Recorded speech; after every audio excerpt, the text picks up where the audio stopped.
So, let's start by taking a look who's in my green room tonight. My first guest, and I think you might know who's here, is a true global superstar. She's sold nearly 100 million records worldwide. She's been in the Guinness Book of Records 6 times. She's won more awards than Adele and Anton Deck put together. And that's a lot of awards. There's only one word that I need to introduce her. It's Britney, ladies and gentlemen.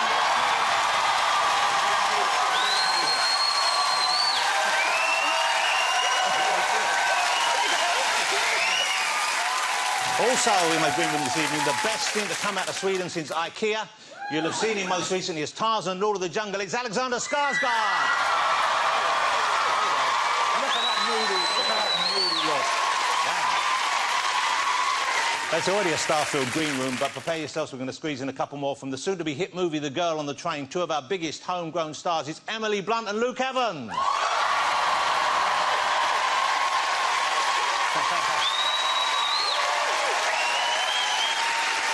All of that, and of course, at the end of the show, we will have a great performance from Britney as well. So it's going to be very close to Now, there was a breakup this week that shocked all of us to the core. Not Brangelina, far worse than that. Quality Street are kicking out the Toffee Deluxe. I know, can you believe it? That's the Toffee Deluxe right there, the chunky orange-coloured one in the brown wrapper. It looks a bit like Ed Balls and Strictly Come Dancing, doesn't it? Although I suspect it lasts a bit longer. I saw an advert for Quality Street the other day. They had a massive Quality Street in a red wrapper, and it looked horrible. Here it was. It really upset me. It was just wrong. And then I realised it was Kevin Bacon, and you're in it too, Britney. Why did you let him wear that? I can't unsee that image now. It was a little shocking, yeah. Yeah. Let's hope he never does it again. OK, so in the world of art, the nominees for the 2016 Turner Prize have been announced this week. Now, one entry by artist Anthea Hamilton. It's called Everyone's Eye. It's over 30 feet tall. I want you to have a look at this, see if you like it as much as I did. Here it is. That's it. First time I saw it, I thought it was Elton John's front door. I thought that was... you know what I'm saying? Maybe a little round window above he could pop his head out of and... Leave the parcels behind the bush. Not the bush, no, by the tree. More news this week. A musician is to bring out a CD totally aimed at cats, OK? Now, that's what I call meowsic. And now it's... now, this is all to help your cat unwind. It features lovely, soothing music. This is what happens. We played one to a cat here. Have a look at this, see if it's working.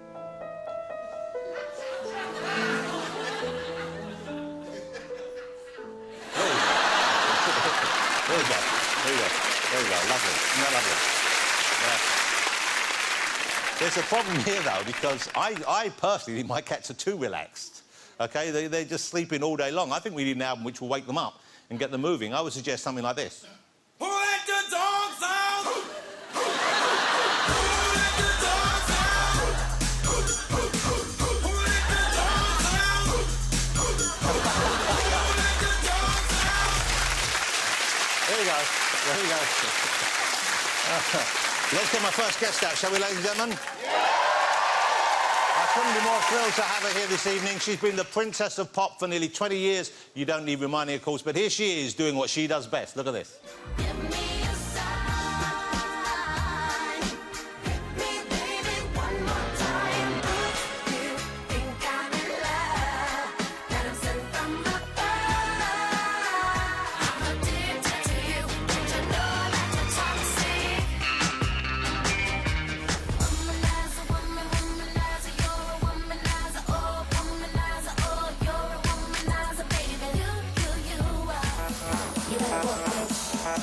You better work, bitch. You better work, bitch. Now get to work, bitch.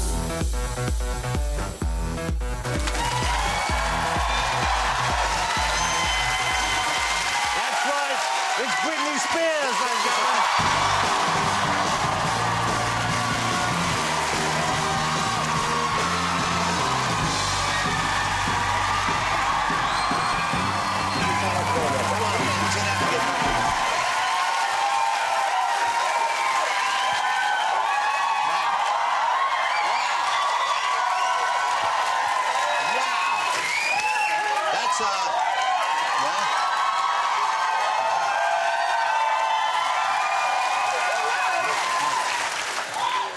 afraid now that's all we have time for. Brittany, that's a lovely welcome, isn't it? Yes, it was so nice. Thank you. Welcome back to the UK. That's a welcome back to the UK. Now, your grandmother was from London, wasn't she? Yes. So do you feel at home when you come here? Is there a connection that you're aware of? I definitely do. My grandmother, she spoke British. We always came over. She did. She spoke British. She always said, ooh, ooh, in the morning. And did she have any other words, or was that it? That was quite it, really. That's all you need in England, really, to get by. Ooh, yes. So, yeah, she was a lovely lady. OK. And you've been back here before, of course. I know. I've seen you. I saw you here years ago on one of your tours. So you must like it here. Now, do you like British men? Because I know you're single at the moment. I do. I like the accent, yes. Have you...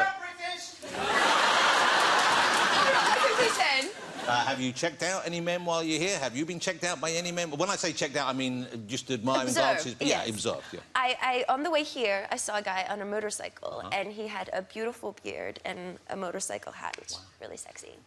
A motorcycle hat or a helmet? What was it? Helmet. A helmet? OK, and so you like a man with a beard? Yes. OK. Brittany, I have a beard as well. Oh, my God.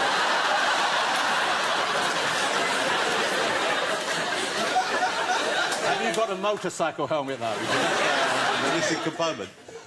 Tell me a little bit about growing up, little Brittany, when you were growing up, because you were born in Louisiana, weren't you? Yes. What was home life like for you when you were young?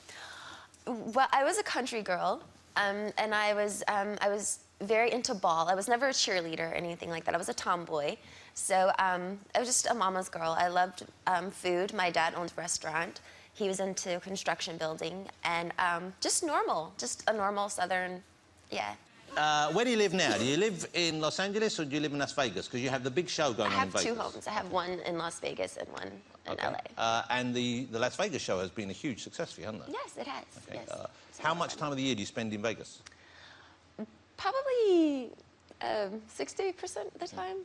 And the show itself, it must be pretty exhausting, I guess. Is it every night or nearly every night? It's 3 nights a week. Oh, that's so easy then. Not too bad. That's easy. OK. Well, you could get another job then to make ends meet. But is it a party town? When you're there, do you go out much? Do you have fun like that? Or are you aware of the partying that's going on around I am aware of the partying that's going on. A lot of the people are very intoxicated during the shows. And the food is great. When I've been to see shows in Vegas, often it seems to be the audience, they're enjoying the performance, but you're right, they've already had a couple of what we would call sharpeners. Yes. Before the show. Have you encountered that? Have you had an audience sometimes? I got contact high. I haven't smoked weed since I was like 17 years old. And all of a sudden, towards the end of the show, I mean, it was so strong, I couldn't function. Wow. Because I got just the contact of it, I was like, oh my goodness. So I was like, I had to leave. I had to go. What? So, How can you leave your own show, though? What happens if you've left? I say I can't do it anymore. Well, maybe they were so high, they didn't notice. So you stay near the show, I guess? You're not in the same building as the show, but you stay pretty nearby? Yes. But you're not kept awake by the partying, are you? You don't have carousing going on near you, or...? I do. You do? Yes. There's parties all around. Wow. So what do you do? Do you go and join in, or do you blank it out? I just don't go in there.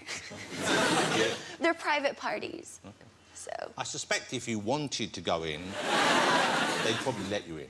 I'd have to see. There's a lot of drugs involved. Oh, OK. What, to get you into a party, or to... No, a lot of drugs involved. Oh, inside? You don't want to go near that. Of course not. You're Brittany. You wouldn't go near that. You know, I was talking about you growing up in Louisiana. So how old were you when you first appeared in the Mickey Mouse Club? You were just a kid still, weren't you? I was 12. 12 years old. But you'd auditioned for it before, hadn't you? Yes. Yes, I was 8. So you were 8 and you didn't get the part. Now, how did the 8-year-old and you deal with that? Because that's a pretty big blow to get, isn't it? Yes. Actually, I was with a girlfriend, and we all went as a pack, like of 6 girls together, and we went and we didn't make it. But it was just really fun because it was the impact of all the kids there, like the energy, and it was really cool. Well, incredible training ground, I would have thought, to go on to be a performer, because so many, you know, the kind of year you were there, you had incredible people. I was amazed. I hadn't realised Ryan Gosling Yes. was one of the Disney kids as well. And, of course, Justin was there, Christina Aguilera. I mean, just huge success there. I'm hoping it was fun as well as it being fun to watch. I'm hoping it was probably one of the funnest times of my life. We all lived in the same community, and we had a schedule every day, and it was fun. It was a lot of fun. So, one question, you know, I've always wanted to ask you this is, you've been in the public eye since you were 12. Yes. Because that was a huge show, wasn't it? Do you ever fantasise, do you ever wonder what life would be like if you hadn't been? Do you have a kind of... I do. I kind of go, like, I have this thing where I go into denial a little bit, and I'll put a hat on and I just pretend like I'm like everybody else, and I'll go out. And it really usually works because no one pays you any attention. So sort of a disguise? It's like a disguise, yeah. And so what do you do when you're going like that? What sort of things do you want to do? I'll just take my dog for a walk, or I'll go shopping, or I'll do just, like, normal stuff. And when you have to become Britney again, does that feel weird? Well, it's like, well, I'm used to my show. It's like a character change. It's kind of like I'm a performer, so I know how to mentally adjust my head to go there in character. It's not me. It's not who I am at all, but it's like, it's part of what I do. So what would the real Britney be like then? Honestly, I'm kind of boring. I'm really boring. I'm boring. I love movies. I love hot. I know it sounds so boring, but I'm not like this, like, you know, crazy, like, go out, girl. What's a great night for you, then? What's a great night? What's a really lovely... a night when you're not working, a night well spent? A movie done by your wife. Oh, yeah? Or my girlfriend. They both make movies. I didn't know that. Kingsman is one of my favorite movies. Well, I love the beginning because it plays the rock song. Yeah. And it's like, I'm a nerd. I'm sorry. I'm just like, yeah, it's so cool. Oh, so, that's my favorite movie. Oh, thank you. And then what else you do? You like to order food in? You like to cook? Do you cook? I cook. I like a lot of different rices. I like rice and jambalaya. Don't laugh. Oh my God. Well, she said she was boring. What did you expect? I like rice. I do. Yeah. That's my favorite thing. Well, I think that's an exclusive we've got out of her right here. I just hope you don't regret saying that. Okay. It's going to be a headline tomorrow. Britney's rice addiction. 4 bags a day. Desperate for Uncle Ben. Okay. We had a brief chat before the show, and I know you have 2 young men in your life, your sons, of course, and they're 12, 11 now? They're roughly 10 and 11. 10 and 11. And I saw that you threw a Pokemon party for them. Yes. Recently, so they're just into the things that regular kids their age are into. Yes. Now, one of them, he's sort of like becoming a DJ. Is that right? Yeah, his father is a DJ. Okay. So, and he's actually going to give his dad a run for his money. Wow. He's very, very good. He actually, when I recorded my record, I would bring it home and let him listen to it. And a lot of the songs, he was like, Mom, this isn't really good. He would tell me, like, straight up. And I was like, really? Okay, but I really do respect his ear, because he knows, you know, like, as the young generation completely knows. And so, but at night, that we do have, like, little clubs and parties at the house, and he have our laser lights going on, and he plays, yeah. I mentioned earlier on your single. Is it easy for you to meet people? I mean, or is it kind of tricky because of who you are and because of, you know, you have to be wary, I suppose, of people? It's a little tricky. You know, I have a friend at home, and he randomly sets me up with people every now and then on dates, and it's just awkward because there's so many times that you meet people and it's just like too awkward. And why? Because they have an idea of you that you're not, or vice versa? Well, I will say there's been 2 dates that have been kind of cool, but other than that, it's too much. It's like I went with this one guy, and he looked like a lizard.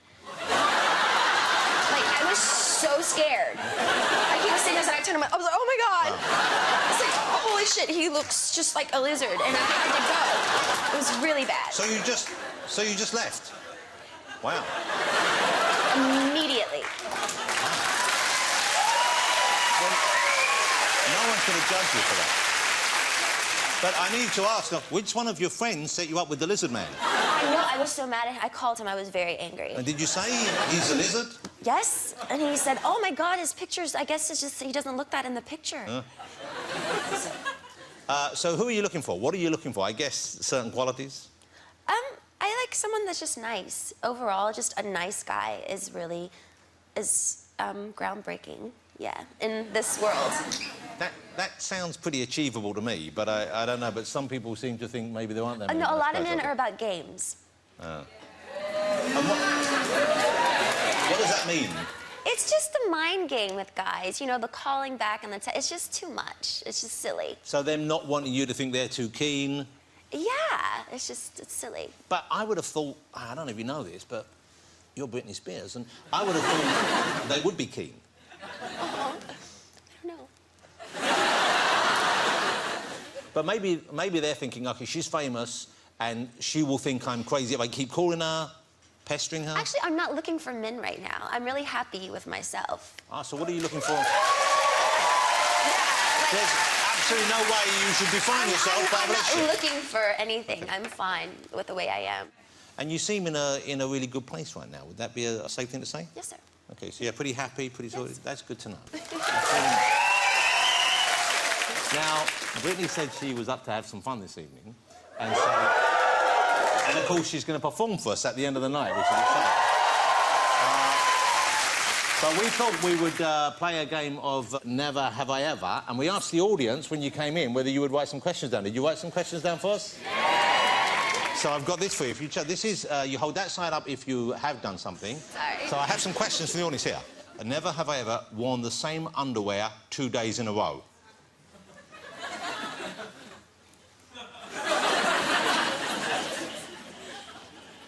No? Wow. I mean, if this had said 5 days, it would be the same answer for me. That's what it would be. That's nice. OK, let's do another one. Here we go. Never have I ever re-gifted something that was given to me as a gift. All the time. Yeah. Yeah. Oh, this one's got a name. This from Daniel, and you already did. Never have I ever made love listening to one of my own records.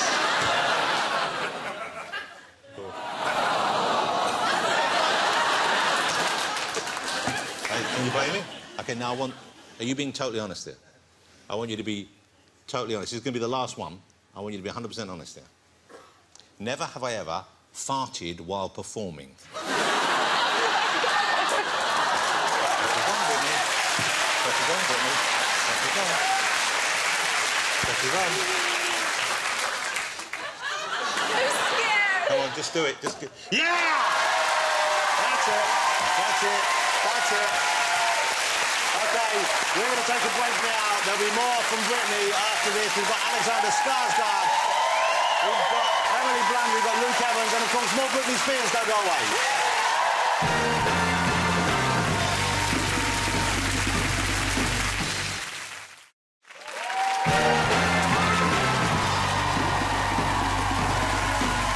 Welcome back to the show, ladies and gentlemen. I'm still here with Britney Spears. Hey, Britney, let me talk about some of the Britney looks over the years. When you look back at them, how do you feel about the way you looked in those videos, the outfits you wore? Let's start with that one. I just actually wore thigh highs today for the first time in 10 years, so... And the hair, do you ever do your hair like that now? No. No. Never. Not even for special occasions? No. OK, let's go to the next one. Now, this was Oops, I Did It Again. And this was I believe Kevin Bacon owns that suit now, but... Yes. Was that uncomfortable to film in? Yes, it was very uncomfortable because I was so hot on the inside. So we just kept on having to put powder in there so it wouldn't stick. Is that someone's job doing that? Yes. And you still have that? No. You have any of your old outfits? It's in the theater in Vegas. So they have it on display? On display, yes. That's cool. Oh, here you go. That's not actually an outfit. Those are just hand diamonds painted on me. Well, glued on me. Wow. Yeah. But not glued directly on... Were they glued on your body or on a bodysuit? Glued on my body. On the skin? Yes. How do you get them off afterwards? I don't remember what I did. You might still have some on you now. When you sit down, is there a sharp pain in your buttock? Because you might still... I pop up diamonds sometimes. OK, that's a great look, though. I mean, that's a bold look. Thank you. And so what about other performers? Do you ever look at... I mean, do you have to avoid being too similar? Say you see something that Rihanna's wearing or someone else, do you think, oh, I can't go there because she's got that market? Actually, they do open your mind a little bit more. I mean, like Rihanna, when she performed at the VMAs, and she was like, it was so odd. She was in baby pink, and like you wouldn't, because she's so rock and roll, you'd never think to be her to be in baby pink. But it was so random for her, but it was fucking dope. Yeah, well, you gotta love Riri. Yeah, I love her. The VMAs was... You appeared at the VMAs with the snake that time, didn't you? Yes. OK, now, so presumably that... And that's a live snake. That's a live snake. Were you squeamish at all, or were you already snake-friendly? I was on adrenaline. So I really was just going through the motions. In rehearsals, I broke out in hives, though, everywhere. But I was like, you know what? We'll just do it and we'll get it over with. It'll be fine. So when we actually did it, the snake, when I came to give it away, its head went right in my face and its tongue hissed at me before I gave it away. Whoa, whoa. It was insane. Wow. It was insane. Do your kids like watching you perform? Do they go to the show ever? Because it would be kind of... Because you're sexy on stage. They go to half of the show. They don't watch the whole thing. OK. Yeah. So is there a sexier half? My niece, actually, she's 5. She watches the whole show. Wow. Yeah, and she's crazy. And she comes into the quick change with me, and she's like, hey, Britney, how'd you do that? She's just like, she's so animated. She's so much fun. How many changes do you get through? You get through a lot of costume changes. 8. 8 changes? Just getting changed that often in one night would be too much for me. Never mind performing as well. Because you're in great shape. I mean, you must be super fit right now to be able to do that show that often. Yeah, I've been doing it for 3 years now, so my body kind of knows, you know. And what do you do to keep in shape the rest of the time? Is it gym? Is it sports? I run a lot. And you like running? No. No. I hate it, but I have to do it. And I know you started playing tennis as well. Yes. OK. I like to play tennis. I'm not particularly good, but I like playing tennis. And I thought, well, why don't we play a version of... You know that game beer pong? You don't know beer pong? I've heard of it, but I've never played it. It's an American game, I think. OK. You bounce a ping-pong ball into a cup. OK. And then the way they play it in the bar is you have to drink what's in the cup. Now, we're using slightly larger cups, so we figured we won't drink the contents. So we thought we'd do it instead, that if I get a ball in, you have to do whatever forfeit is linked to that cup, and vice versa. All right, I'll follow you. OK. So there are forfeits involved in this special game of Britney this special game of Britney beer pong. Spear pong. Spear pong. Let's call it spear pong. Spear pong.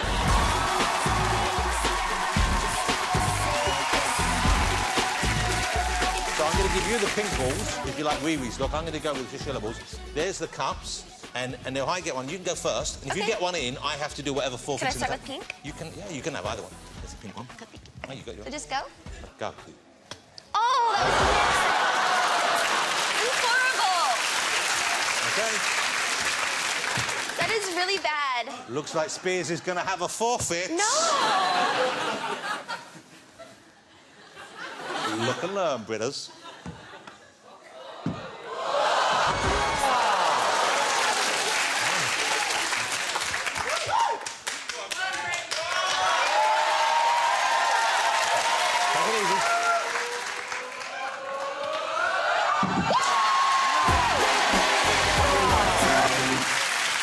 Hit the other person. Wow, you're strong. OK. That's my go. I'm glad I didn't get that. That would have been horrible, wouldn't it?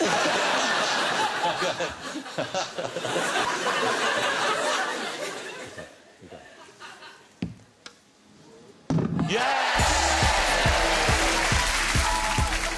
Oh! You've got to kiss Alexander Skarsgård. What? Take that. Let me take that. I shouldn't say this, but you won't believe how much money he gave me to put that in the film. That's it! She'll never call me. Good work, Brittany. OK, so... My turn. It's your turn.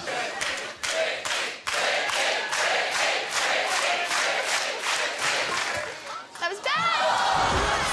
That was so bad. Yeah, yeah. And you see what I do with no support.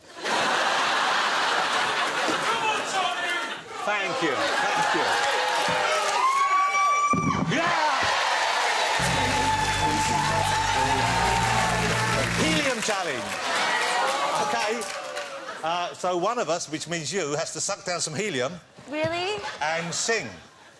Look, now, we've been asked to say you shouldn't do this at home. OK, so, you've got the one here. So what song do you want to sing? You're going to sing... You can sing one of your own, you can sing a popular song, something we all know. But get a good old... Shake it off, shake it off, shake it.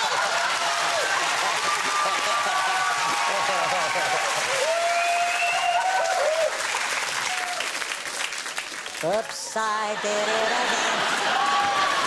Okay, ladies and gentlemen, I think you'll agree she's been great fun. She's going to perform for us at the end of the evening. Will you join me in saying thank you to Britney Spears?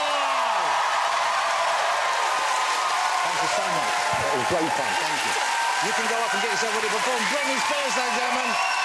She'll be back at the end of the show, but still to come, I'll be joined by Alexander Skarsgård, Emily Blunt and Luke Evans. Then we've got Britney performing here in the studio. And once again, let me remind you, the helium thing, don't do it at home, OK? It's not good for you. We'll see you after the break.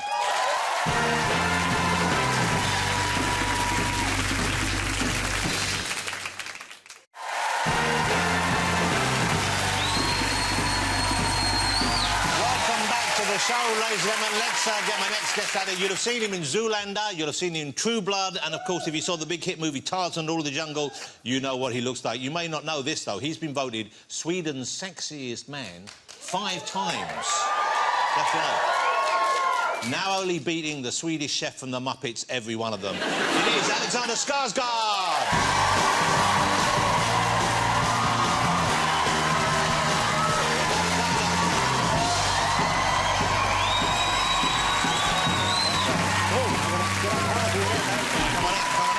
Great. Wow. Well, you look... That is a lovely suit. That's a soft fabric you're wearing there. What is that? Is it toweling? It's cashmere. Wow. A cashmere suit. That's what we...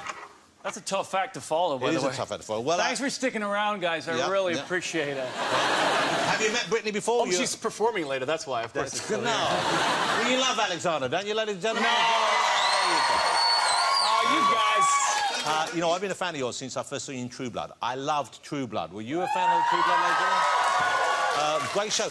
That's almost 10 years ago since you started that. I didn't realize that. Yeah, 2008. Do you still get a lot of feedback? Do people still talk to you about that? Are they interested still? Well, actually, like, on the way here, there was, like, this big crowd outside the studio, and I told the driver, I was like, I think we got a little time. I can, stop for a minute and sign some autographs. Yeah, it's nice of you. Yeah. I opened the door, and I stepped out, and everyone turned around, and they looked, like, into the car. Because they thought it was like I was a bodyguard or something, and like, was Britney in there? And when they realized she wasn't, they're like, Well, it is. It's a big night for us to have Britney here. So I started Googling myself and trying, look, I was on a show like 10 years ago. This is me. Well, come on now. But Tarzan was big, big, big. You were big in Tarzan. You were big in Tarzan. You were bigger than... Have you lost some of the Tarzan muscle? Yeah, I lost. It's all gone. OK. Where's it gone? It's a lot of muscle. Well, it was kind of boring. You know, I couldn't do this for 9 months. It was very strict regimen, the diet was very strict. It was... And when you say diet, though, because when we diet, we stop eating as much food, but to get like that, I guess you start eating more food. Would that be right? Well, the first 3 months, they had me on 7,000 calories a day because I had to bulk up, and then... That is my dream. Yeah, and so I thought that it would be a dream, but it was tough because I had to get up at 3 in the morning and eat a cold steak and potatoes and stuff. Why a cold steak? Could you not have heated it? I also like to punish myself. Yeah. So I was like, if I'm going to do this, I want it to be painful and horrible. Self-loathing. Yeah. I want this to be a really good story. When you get the part of Tarzan, Tarzan's a big role. You've got these characters who we return to again and again in the movies. Tarzan, Dracula, Sherlock Holmes. These characters that sort of like every generation rediscovers. So there's a responsibility there. What were you worried about, taking on an iconic role like that? What were the things that bothered you or challenged you or concerned you? Mostly for myself. My dad is a huge fan of Johnny Weissmuller, like way back in the day. The original Tarzan to most of us. So that was my introduction to Tarzan. Yeah. As a kid, I would watch those movies with my old man, and so I was just like, I can't live up to that. So when we started prep, I tried to kind of avoid all the old movies and stay away from that. And you kind of have to find your own character in all that. Well, your dad's a hugely successful actor, a great actor, I'm sure. Stellan Skarsgård, you will have seen in any number of movies. So was it always on the cards for you then to follow in his footsteps, to be an actor? No. No. Not at all. I was a child actor in Sweden between the ages of like 7 and 13. But not by choice. It wasn't like I auditioned for a show or tried to get in. It was... Thanks, guys. Thank you. Because my dad's friend was the director. He passed away a couple years ago, but he needed a 7-year-old kid, and he was at my dad's house drinking wine, and he saw a 7-year-old boy running around. It's like, hey, kid, do you want to be in my movie? Wow.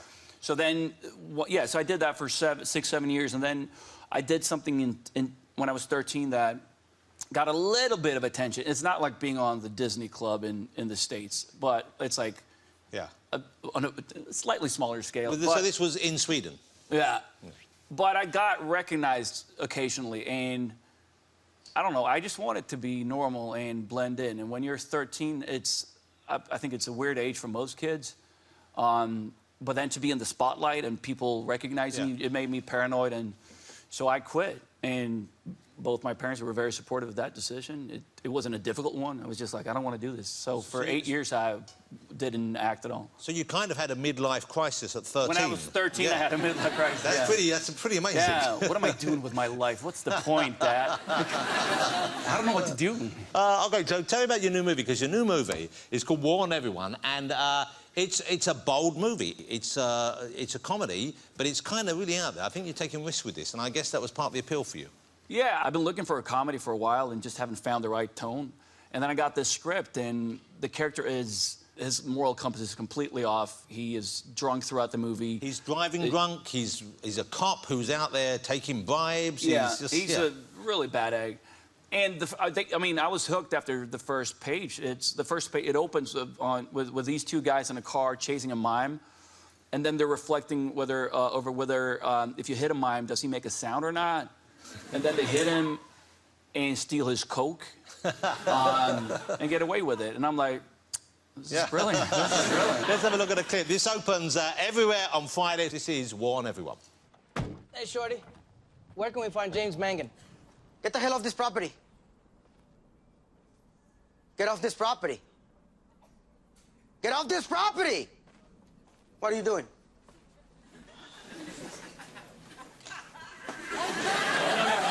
Get back, you little bastard!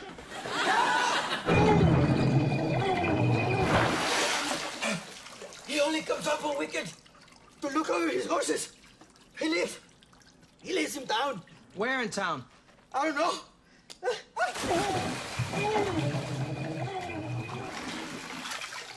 I swear to God. Give me back my fucking wig. There you go.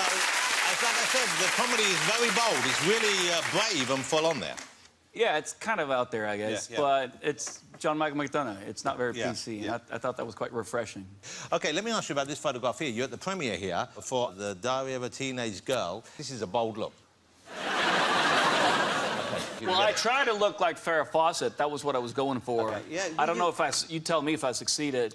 You've got what we would call a strong chin. Yeah, it was a slightly intimidating look, I guess. But I think it's remarkable that you are comfortable enough to go and do that, because a lot of guys in movies wouldn't feel that comfortable to drag up. Well, I felt like the movie we shot it in San Francisco, and Cousin Wonderlet, to my right there, he was the first AD on the movie, and he was hosting the after party. He's a drag queen, famous drag queen in San Francisco, with his friends at a gay club. And I remember leading up to the premiere, and they were all talking about their outfits and their wigs, and it just sounded so much fun. Yeah. And I was like, I just felt like, fuck, am I got to show up in a suit? This sounds like boring. I want to have some fun as well. So I asked Brian, I was like, can I play? And he let me. Wow. And so what was the... Yeah, I think it's so refreshing. What for you was the most fun about being in that outfit? And presumably you had heels on as well, or did you wear flats for the evening? It was fun getting ready. The 4 hours getting ready with the girls was fun. We were drinking champagne, talking. What were you listening to? A bit of Beyonce, Single Lady? Britney Spears. Oh, yeah. Everything after that was torture. Yeah. So I was walking around in those heels, and it was very painful. It was incredibly hot, the wig. Can I ask, in the downstairs region, did you tuck? Yeah. So you tucked the male equipment away for the smooth line? Yeah. But it's not very big, so it's easy to just...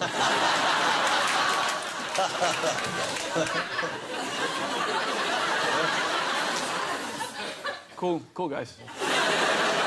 Did you have a name? Because normally drag queens have a name for their character. Yeah, Lady Libido. Wow. tough name to live up to. I tried. OK. I'm talking about Lady Libido. When you played that game with Brittany, did I have a 50% chance of kissing you? Yes. It wasn't staged? No, it wasn't staged.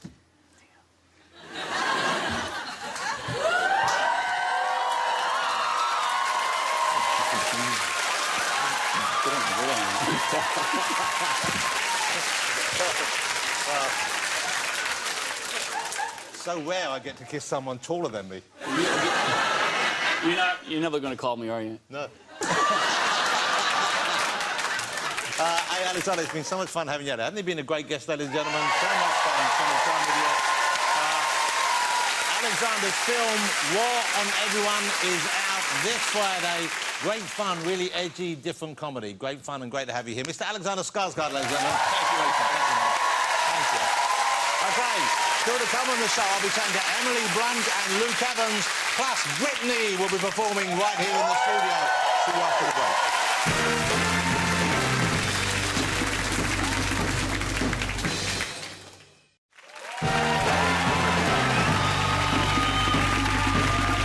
Welcome back to the show. My next guest are the stars of the great new movie, The Girl on the Train. It premieres this coming week. It is, of course, Luke Evans and Emily Blunt. Come on out, guys.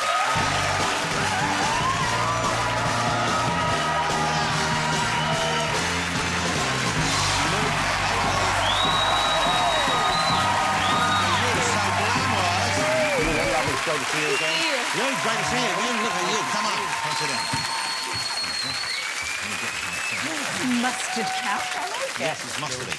So you're starring together in this big new thriller, Girl on the Train, but you didn't meet just on the set. You had met previously, is that correct? We met in Cannes Film Festival. Wow, congratulations. Yeah. Super glam. It was very glam. It was my first one, I remember. It was my first one. Was it? I think it was my only one. No. What did you talk about? What did you bond over?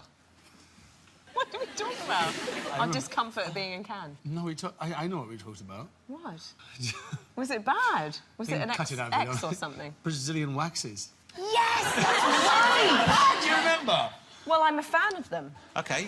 But you were asking because you I were don't thinking know of how having we one got on done, it. Don't ask me how did we you migrated to that You point, must- but I do remember that now. How can I yeah. forget? I was talking to Emily Blunt about Brazilian waxes, and I remember going, how do you deal with that pain? And you went, you suck it up.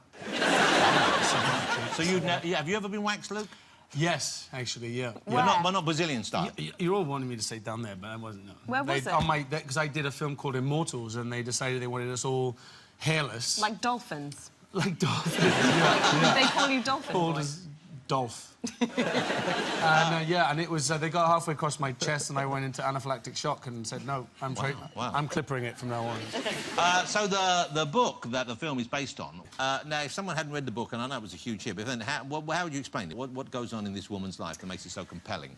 So she is an alcoholic, and she's lost everything in her life. She's lost her husband and her home, and you find out later on that she's lost her job as well, and she commutes to work, even though her work involves just drinking in a bar all day, to kind of maintain, to try and save face and appear like she's got everything together. And she commutes past this seemingly perfect couple who she obsesses over. And because she's a drunk, she then becomes the most unreliable witness in a potential murder. Well, I think you're brilliant in the film, and I think you play the drunken stuff perfectly, and that must be quite hard to do without it tipping into something which is unintentionally comic. Yeah, I was worried, I think, you know, because I think it can potentially look a bit like the drunk uncle act. Yeah. And Have you ever been filmed when drunk yourself, or seen yourself well, drunk? I thought, oh, it would be great. I'll just get my husband John to film me wasted, and then I'll see what I really do when I'm drunk, and this will be great for the film. And then I found out I was pregnant. So I thought, well, I can't do that. So you didn't get drunk, obviously. I mean, So you just were... a little bit. Yeah. But you were drunk, not drunk, you were pregnant when you made the film. That's how she got pregnant. There's something when you have to be quite rough with Emily in the film. Yeah. So did you know she was pregnant? Did you have to be careful because of... No, Emily told me just before I had to throw her around her kitchen. Wow. It was very, yeah. It was going to be a stressful, intense day anyway. So we sort of gave each other a little hug before we did the first take, and as we leant in, she whispered, "I'm 4.5 months pregnant." Wow. I was like, What?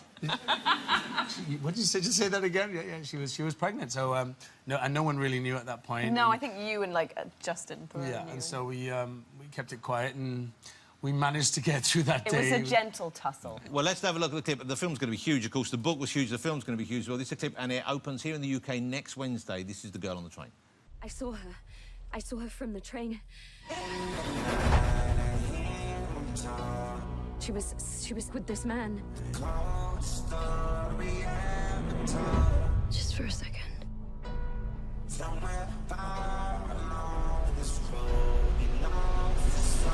Can you tell me where you were Friday night? Rachel, I need you to stay away. So what did you do during those hours that night? I don't remember. There's some time missing.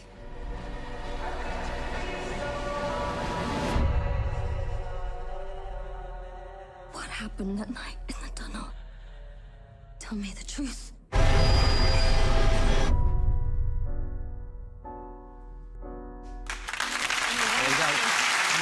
That's the girl on the train that opens up Wednesday. It's going to be huge, I guess. And just, am I right, just before you made it, or just during making it, that's when you became a US citizen? Well, I have dual nationality. I'll say, so you can still consider yourself British as well? Oh, God, yeah. You don't sound very happy about it, I'll be honest with you. About being an American? Yeah, yeah. Well, it's because I love being British. Yeah, yeah. I'm not trying to get you in trouble here. I know, I feel like I'm going to get in trouble. So, look, you get to the stage where you are very much a star in your own right. Do you get a lot of attention? Do people recognise you in the street? Yeah, they do sometimes, yeah. Mostly for me, you know, right? They recognise me. Sometimes they don't. OK. So, and you've been mistaken for anyone in particular? Yeah, lots of people. I mean, probably the one I was most shocked at. But then we were in a nightclub. It doesn't exist anymore, but it was a very nice, cool nightclub, and it was a little bit drunk, very merry, and I was in this sort of garden area sitting against on a sofa like this, but there was a wall behind. I hadn't realised there was a wall behind. And anyway, from the other side of this garden, this guy just stood up and he was like, "Rooney! Rooney!" And I was like, "Wayne Rooney's?" No! And there's no one else sitting around me, and I was like, "He's looking at me. He's looking at me." And I've never ever. That's hard to come back from, isn't it? Difficult. I mean, deal. this was about 12, 15 years ago. Yeah. Which makes it even worse somehow, though, doesn't it? Yeah. OK, so the exciting news, Emily, though, is that you're coming back over here to work. You're going to be here for about a year, I guess. Yes, almost, yeah. Can you talk about the film that you're doing next? The big film? Doing Mary Poppins. Wow, she's going to be Mary Poppins, ladies and gentlemen. That's pretty good, isn't it? But that's a bit, because this isn't a remake of the much-loved original, is it? No, it's sort of a sequel set 30, 40 years later, and miraculously, Julie Andrews has turned into me. Have you started rehearsing it? Have you We started start doing in November. OK, so you don't know, but have you heard any of the songs yet? I've learnt some of them. Wow. Yeah. OK, you've got to give us something. Why would I ever do that? Because I'm asking you so nicely. No, I OK, can't. just the title of one of the songs. No! Does one have the word holiday in it? No. Does one have the word either chimney, or churu in There's it? no churu. No churu? But you never know, there might be a chim. Might be a bit of chimney. You never know. Does she have a giant bag that she gets loads of shit out of? And we're going for like a fanny pack this time. Have you done much singing and dancing and things before, though? No dancing. I can sing a bit, but... You can sing really well. No, not... I mean, Yes, you got whatever. beautiful OK, voice. so when we go out after the show karaoke tonight, what's your karaoke jam, Emily? I really enjoy a bit of Aerosmith, Don't Want to Miss a Thing. Aerosmith. Luke? Classic. My new one is When We Were Young by Adele. Wow. I love that. And you give it the full emotion? Full Adele. Well, we got to hear a bit of that right I now, bet Luke. you go all out. Luke, we got to hear a bit of that now. Come on. Everybody loves the things you do. From the way you talk to the way you move. Everybody here's watching you. Did you hear that? 'Cause you feel like home. You're like a dream come true. Oh, I think I just fell in love with you a bit. That's I amazing. can carry on. Wow. Holy moly. Really good as hell. Holy moly. Wow. I mean, I mean, it was a bit more than we wanted, but it was beautiful. It was a Welshman to sing. I know, that was incredible, wasn't it? It was incredible, OK, Emily, your one? Absolutely not. You thought I was going to get you. Never. No, never. Just a chimp. Chimp. OK, it's great to meet you again. Thank you so much for coming on. So Go on the train up. It's all over the UK on Wednesday, ladies and gentlemen. It's a great thriller. Will you say thank you, please, with me to Emily Blunt and, of course, Luke Evans? OK, thanks to all my guests tonight. Joining next week, my guests will include Jack Whitehall, Alan Carr, we've got Miles Teller and Darcy Bussell. But now, performing Make Me, it is, of course, Britney Spears.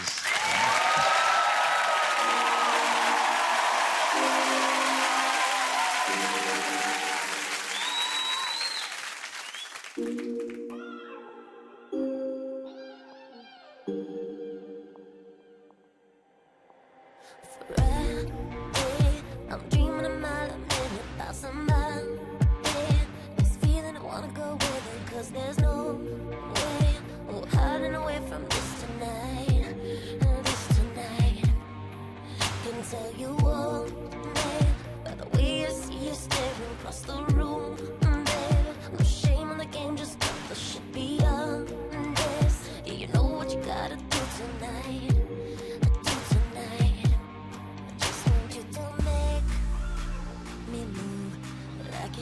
Choice for you, like you got a job to do. Just want you to raise my roof, something sensational.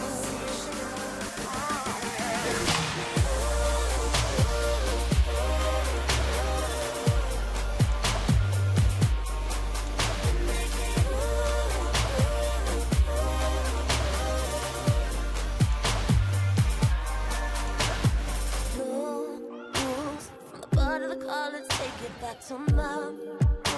Igniting the heat of the moment, let the sparks fuse. Blowing up to the ceiling, we're burning bright when we cut the light. 'Cause you're the flame I can't do without. The fire comes in the sky first, and there's no way I'm gonna be fighting this tonight. I just want you to make me move, like it ain't a choice for you, like you got a job to do. Just want you to raise my roof, something sensational.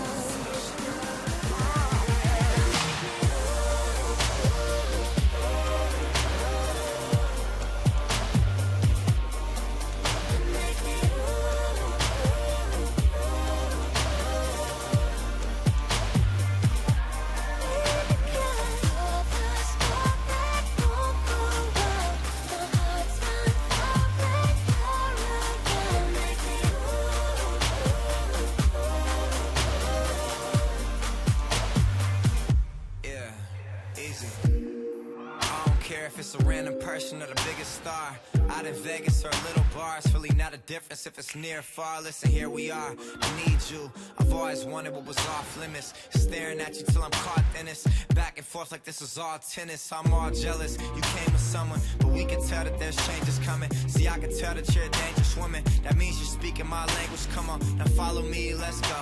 Like Penelope and Blow, well aware that stealing you was a felony, yeah I know. That's why they keep on telling me to let go, yeah.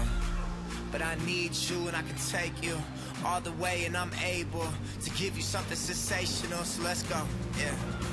Said I need you and I can take you all the way, and I'm able. So follow me and I can make you move.